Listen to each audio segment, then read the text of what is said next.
lung le kho pui chung kong hi an siam me ka he a boi thak khop me ei kong an siam wang hian a le lama che na kal the hruian jam beka heti hian motor tam takhi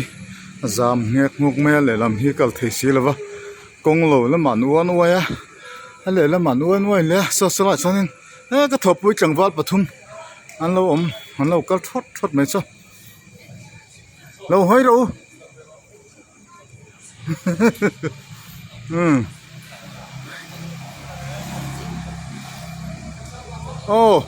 ô cái lại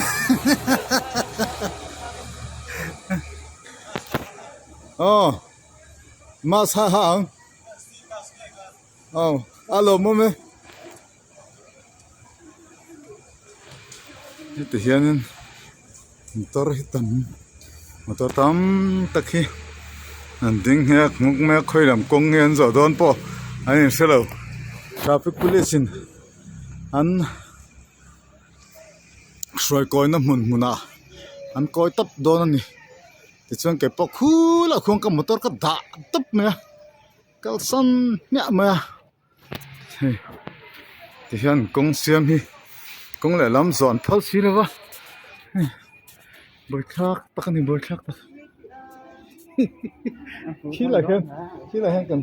hẳn cân lóc hơi lâu tiệc hả nó la lâu दिन pui là ngay mày cái là hiện phật bảo nó cái anh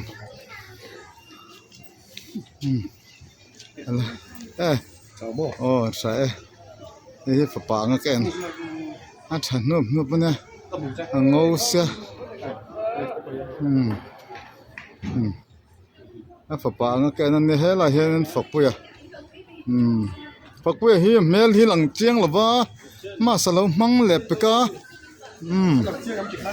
nó lăng chiang mel chán nhá việc phúc mẹ sao anh leo này cái lek cái đó này thì anh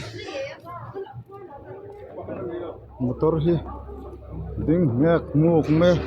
eno hi chang kalan phal si lawa kan kal teng kong lai taka hin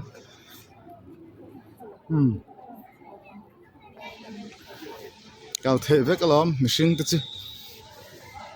la hin he sikol na pang pa he an kal ngek muk me